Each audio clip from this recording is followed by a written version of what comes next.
আমাদের জীবনে এমন কিছু সময় আসে যখন দেয়ালে পিঠ থেকে যায়, যখন আমাদের নির্দিষ্ট চাওয়া পূরণ করা ছাড়া আর বিকল্প কোনো পথ সামনে খোলা থাকে না।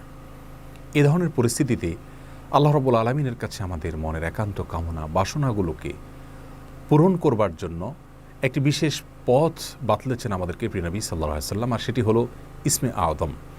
ইসমে আযম মানে হলো মহান নাম। আল্লাহ রাব্বুল আলামিনের এই ইসমে আযম তথা মহান নামের মাধ্যমে কোনো কিছু চাওয়া হলে তিনি সেটা পূরণ করেন। এই নামের মাধ্যমে আল্লাহকে ডাকা হলে তিনি সেটাকে সাড়া দেন। এ মর্মে নবী আলাইহিস সালামের অনেকগুলো হাদিস রয়েছে।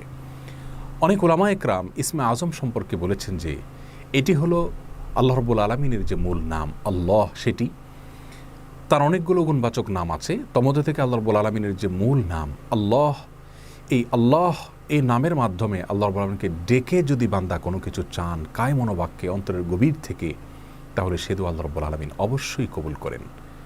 এজন্য কোনো কিছু আল্লাহ রাব্বুল আলামিনের কাছে চাওয়ার আগে যদি আল্লাহ বলে ডেকে ভালোবাসা থেকে, আস্থা থেকে, ভরসা থেকে, কায় মনোবাক্যে দীনতাহীনতার সাথে আল্লাহকে ডেকে যদি কেউ দোয়া করেন, তাহলে সে দোয়া আল্লাহ রাব্বুল আলামিন ফিরিয়ে দেন না। ইসমে আযম সম্পর্কে আরও নির্দিষ্ট করে আমরা নবী আলাইহিস সালামের যে হাদিসটি দেখতে পাই, সেটি তিরমিজিতে বর্ণিত হয়েছে, আরও বিভিন্ন হাদিসের কিতাবে বর্ণিত হয়েছে। সে হাদিস সম্পর্কে বিশ্ববিখ্যাত হাদিসবিদ হাফিজ ইবনে হাজার আল আসকালানী রাহিমাহুল্লাহ ফাথুল বারীতে লিখেছেন যে ইসমে আযম সম্পর্কে সবচেয়ে বিশুদ্ধতম হাদিস হলো এটি। আর সেটি হলো এই যে বুরায়দা রাদিয়াল্লাহু আনহু বর্ণনা করেছেন, এক ব্যক্তি নামাজের মধ্যে একবার কিছু বাক্য বলে উঠলেন। নবী সাল্লাল্লাহু আলাইহি সাল্লাম তার কথাগুলো শুনলেন। তিনি বলে উঠলেন, আল্লাহুম্মা ইন্নী আসআলুকা বিআন্নী আশহাদু আন্নাকা আনতাল্লাহ লা ইলাহা ইল্লা আনত আল আহাদুস সামাদ আল্লাযী লাম ইয়ালিদ ওয়া লাম ইউলাদ ওয়া লাম ইয়াকুল লাহু কুফুয়ান আহাদ। তার মুখে এই বাক্যগুলো শুনে নবী আলাইহিস সালাম বলেছেন, নিশ্চয়ই এই লোকটি ইসমে আযম পাঠ করেছে। ইসমে আযমের মাধ্যমে আল্লাহ রাব্বুল আলামিনের কাছে কোনো কিছু চাওয়া হলে তিনি সেটা ফিরিয়ে দেন না। এর মাধ্যমে আল্লাহকে ডাকলে তিনি অবশ্যই তাতে সাড়া দেন। এই হাদিসের ভিত্তিতে অনেক মুহাদ্দিসিন ইকরাম বলেছেন এটি হলো সেই দোয়া যেটাকে ইসমে আযম বলা হয়, যার মাধ্যমে এটি পাঠ করার পর আল্লাহর কাছে কোনো কিছু পেশ করলে সেটাকে অবশ্যই আল্লাহ তাআলা পূরণ করেন। মনের যে কোনো ভালো আশা আল্লাহ তাআলা পূরণ করে থাকেন।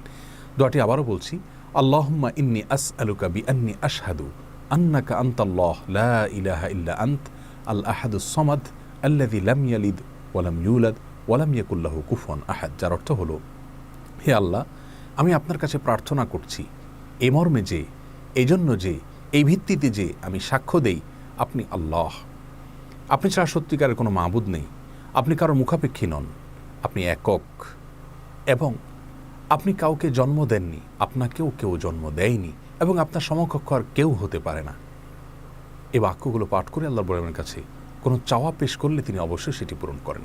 কেউ যদি অত্যন্ত সংক্ষেপে ইসমে আযমের মাধ্যমে দোয়া করতে চান, তাহলে তিনি আল্লাহ রাব্বুল আলামিনের প্রতি আন্তরিকতা, ভালোবাসা, শ্রদ্ধা, বিশ্বাস, ভক্তি এবং ভরসা রেখে আল্লাহকে ডেকে ডেকে মায়ার সাথে, মমতার সাথে, আল্লাহর অনুগ্রহগুলোর কথা স্মরণ করে আল্লাহকে ডেকে ডেকে তার মনের চাওয়াগুলো পূরণ করবেন।